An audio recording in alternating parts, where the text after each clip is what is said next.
viva y fue de lo que era la asesinada creación política patria libre. Cuerpo sin vida de uno de Cecilia los Cubas. secuestros más horrorosos en la historia de nuestro país. 21 de septiembre del 2004. Hoy se cumplen 12 años. Carlos Benítez estaba siendo buscado por la policía desde el 2004. Hablamos de la joven Cecilia Cubas. 18 años de secuestro de Cecilia Martínez Cubas. acusado por el crimen, secuestro y Cambiar de crimen información Cecilia porque Cubas. a esta misma hora, hace 13 años, el país entero lloraba esta triste noticia. Se encontraba el cuerpo sin vida de Cecilia Cubas dentro de lo que hoy se conoce como la Casa del Horror.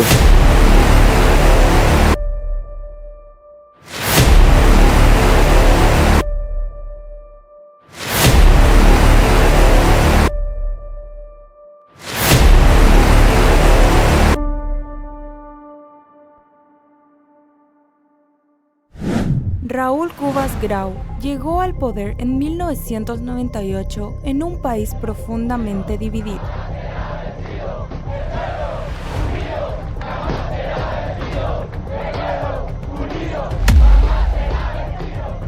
Su mandato quedaría irremediablemente marcado por el caos político, el trágico Marzo Paraguayo.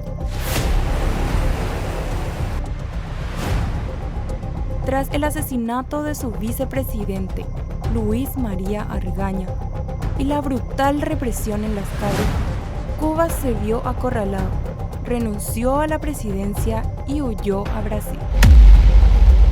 Yo asumo la cuota que la historia tenga que adjudicarme. Pido disculpas a todos los paraguayos que me votaron, pero este presidente no ordenará que las Fuerzas Armadas se movilicen para atentar contra la Constitución y las leyes de la República. No voy a ser responsable de más derramamiento de sangre inocente por cuestiones políticas. Acabo de firmar mi renuncia y paso el control del Poder Ejecutivo con todas sus prerrogativas al presidente del Honorable Congreso de la Nación. Doctor, usted acompañó hasta este lugar al presidente Cubas. Hemos venido a dar cumplimiento a la orden del señor presidente de la República en el sentido de otorgar el salvoconducto. La Embajada de la República del Brasil nos comunicó en el día de hoy que había concedido el asilo político. La República Federativa del Brasil había concedido el asilo político. Y bueno, nos ha solicitado el salvoconducto pertinente, se ha otorgado el salvoconducto, dejando expresa constancia. No fue sino hasta 2002 que retornó a Paraguay. Volvería a rehacer su vida, pero la calma sería breve. Estamos en el sitio donde un 21 de septiembre de 2004, aproximadamente a las 18:45, Cecilia Cubas fue interceptada, sellando así su cruel destino. Era el Día de la Juventud, era un día normal, estaba de turno como fiscal antisecuestro, yo estaba de turno, era un día normal, recuerdo que fuimos a tomar algo con unos amigos al YAT y es ahí cuando recibo la comunicación de mi superior, el doctor Oscar Latorre, y me dice: Sandra, urgente, hay un secuestro. La joven Cecilia Cubas Gusinki fue interceptada a escasos metros de su hogar en Fernando de la Mora, conduciendo una Nissan Patrol Bordeaux, cuando 5 hombres a bordo de un Volkswagen Santana y un Ford Escort interceptaron la camioneta de Cecilia. Ese día ella sale ella de su trabajo, y para llegar a la casa, si ustedes van y ven la mansión Cubas, tiene 2 entradas.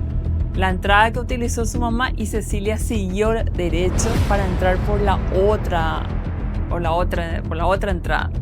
Y la mamá se adelantó, por eso es lo que ella llega primero y Cecilia va por el otro costado. Los secuestradores, actuando con una precisión fría y militar, dispararon cerca de 30 impactos con armas de guerra contra su coche antes de reducirla y arrastrarla por la calle para subirla a otra camioneta.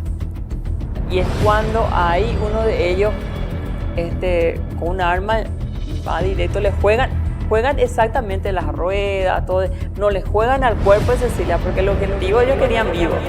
Ya fue llevada a la fuerza, luchó mucho, inclusive para salir del vehículo, para llevarlo al cautiverio, ella luchó bastante, ¿verdad? había una de las balas fue hacia el techo del vehículo, pero como no encontramos ningún resto de sangre, ¿verdad?, presumíamos que Cecilia estaba bien. Eso también dijeron, que ella estaba bien y que no sufrió ningún tipo de daño. Y van ellos y hacen un cambio más o menos ahí por Fernando de la Mora, porque a ella le llevan en un vehículo Santana, y ese Santana dejan en Fernando de la Mora y llegan en otro vehículo a Ñemby.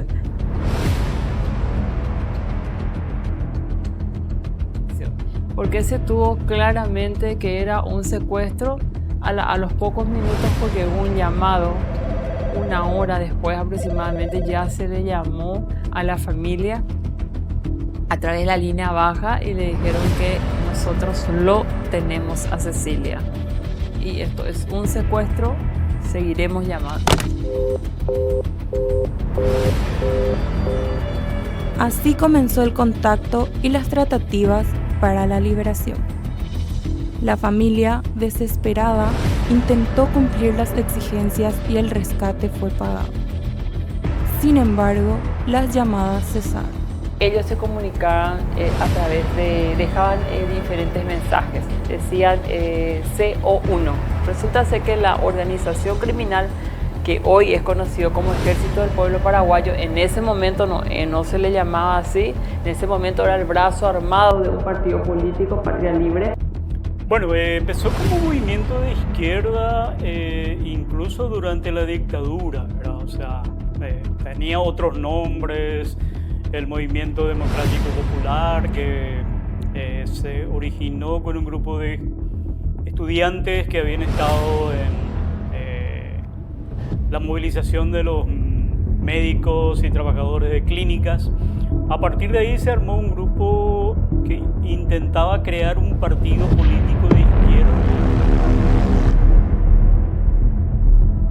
Pero tenía el brazo armado tenía un adiestramiento tanto ideológico como un adiestramiento militar, vamos a decir. Entonces ellos se comunicaban como CO1, CO2, ¿verdad?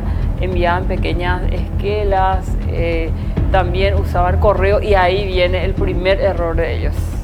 Que envían un mensaje a un correo con musguero@hotmail.com. Entonces se trabaja sobre eso, sobre esa línea de investigación de Musguero, y ahí se obtiene que es un correo que tenía comunicación con las FARC. Entonces nosotros claramente teníamos que los únicos que tienen comunicación con las FARC acá en ese momento y trabajaban en el tema del secuestro es el brazo armado del Partido Patria Libre. Los otros buscan asesoramiento con las FARC, la Fuerza Armada Revolucionaria de Colombia, y se sabe que vienen 2 asesores a formarles. Estamos hablando del 95, durante el secuestro de Cecilia Cubas. Ellos se entrenan en los montes de Caguazú, en la zona que se conoce como CIDEPAR 3000, y ahí es donde se convierte lo que en principio era una guerrilla urbana, se convierte en una guerrilla rural. Y un grupo de aproximadamente 15 personas empiezan a marchar por los montes hasta el norte de Concepción. Pronto se descubrió que no eran simples criminales. Detrás de la operación, que los captores de Patria Libre llamaban La Empresa y a Cecilia La Fruta, estaban líderes como Osvaldo Villalba, embriones del PPP. Buscaban con este acto no solo un gran rescate financiero, sino también el reconocimiento político. Ellos solicitan $300.000, ¿verdad? Y ahí es la negociación. Por ejemplo, te dice de 5 millones bajar a $300.000. Van 2 personas, toman si ustedes van algún día hacia Coronel Oviedo, hay un lugar que se llama Nueva Londres.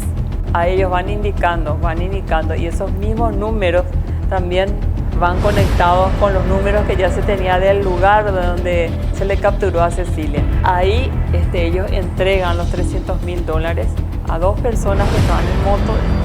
Y ellos van diciendo, bueno, no se muevan, quédense ahí hasta que ellos se retiran. ¿Por qué no le liberan? Porque ellos después envían un mensaje y dicen que era un impuesto, porque tanto tiempo ya ellos estaban trabajando, tanto tiempo estaban negociando y no podían llegar a un acuerdo. Entonces luego comenzamos de nuevo la negociación. El 13 de enero se produce una reunión muy importante. Dentro de la misma organización de ellos había gente que estaba colaborando con la justicia y con la policía. Entonces ellos dieron el lugar donde habría una importante reunión y estarían todos los integrantes, ¿verdad? Resulta ser que esa organización tenía un brazo armado y un brazo político. Y el comité político es el que estaba reunido y es el que dijo ese 13 de enero del 2005 que le sentenciaban a muerte a Cecilia porque no lograban el acuerdo económico con su familia. Entonces dijo, la fruta se está pudriendo. Cuando llegamos a la casa de Ñemby, era una casa con una de las características que llamaba la atención por el nivel de las otras casas era que tenía una muralla muy alta y tenía mirillas. Entramos a la casa y entramos realmente sin pensar que podían haber explosivos, porque todo eso se tiene que hacer un estudio antes. Y entramos así, es cuando uno está con la adrenalina, se olvida de todo. Nosotros estábamos tranquilos porque teníamos la información de que a ella había otro procedimiento en Ciudad del Este y que el objetivo estaba muy cerca de liberarla a ella. Entonces nosotros estábamos trabajando muy tranquilamente. Se procedió a la ruptura de la ventana, entonces miramos qué había ahí y sí, ahí ya pudimos ver que había, por ejemplo, aparatos de presión, había los foquitos de Navidad. ¿Y por qué te digo los foquitos de Navidad? Porque ellos se manejaban normalmente. El día de Navidad ellos pusieron todos los focos, era como una casa normal. O sea, no llamaran la atención. Y cuando había algo que le llamaba la atención a los vecinos, salía Magna Mesa, salía, iba a comprar un yogur o lo que sea y decía que se peleó con su marido y su marido le pegó.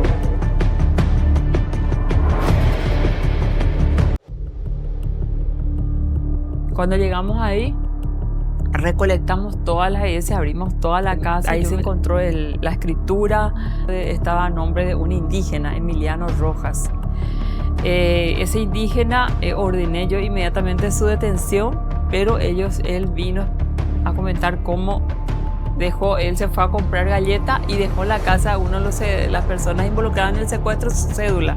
Normalmente en el interior es así, ¿verdad? Deja la cédula, retira algo del almacén y cuando va a pagar retira su cédula. Ahí se encontró la escritura, después se encontró elementos, componentes de explosivos, se encontró chalecos que estaban preparando todo ahí, pero eso fue en la casa. La casa es así, entras y tiene una sala, tiene 3 dormitorios más y una cocina.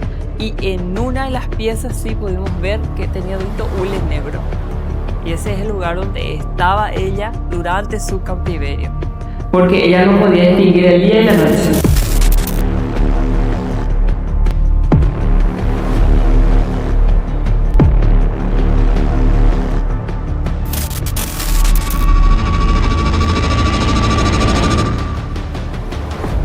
Posterior a eso, hicimos todo, yo le iba avisando y fuimos a la última pieza ya abajo. Entonces yo recuerdo bien y te cuento con detalle porque me siento y estaba muy cansada y le dije, bueno, ahora la última, pues nos queda la última y nos vamos.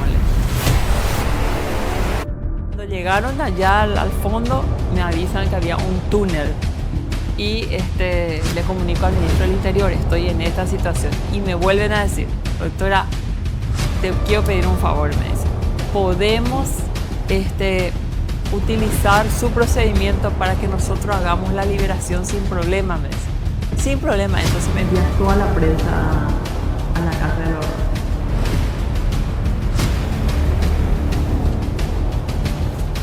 Ya a las 4:30 yo le llamo cuando había un poco de dolor, me avisan los que estaban cavando, ¿verdad? Por supuesto, vinieron los bomberos de la policía, los bomberos amarillos, todos a colaborar, los bomberos voluntarios de Paraguay. Empezaba a haber un pequeño olor, entonces yo le comunico a mi jefe y le digo, acá hay un olor. Entonces le dije, doctor, necesito que vengas porque acá esto está pasando. Y ahí entre las 4 y 4:30 llega mi superior para apoyarme en el procedimiento. Nosotros no sabíamos que era Cecilia. A las 6 de la tarde recién, cuando baja el patólogo, el doctor Bellasay, es lo que nos dice, nos da la característica que ese era un cuerpo humano, unas dentaduras, pelo rubio, y que por lo visto él pudo dar y ver que tenía tatuaje en la cintura y que tenía las prótesis.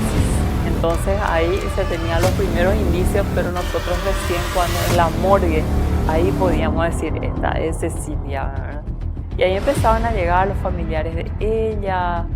La mamá me llamaba mucho, yo no le atendía porque no es fácil transmitirle a una madre, y más cuando ya vas teniendo todos los elementos que te indican que era ella. El allanamiento en la casa de Ñemby culminó con el descubrimiento del Zulo. Allí hallaron el cuerpo sin vida de la joven. La autopsia reveló el horror final. Los peritos confirmaron que la víctima llevaba muerta cerca de 2 meses, habiendo sido asesinada a fines de diciembre o principios de enero. Cecilia Cubas fue enterrada viva con arena en los pulmones.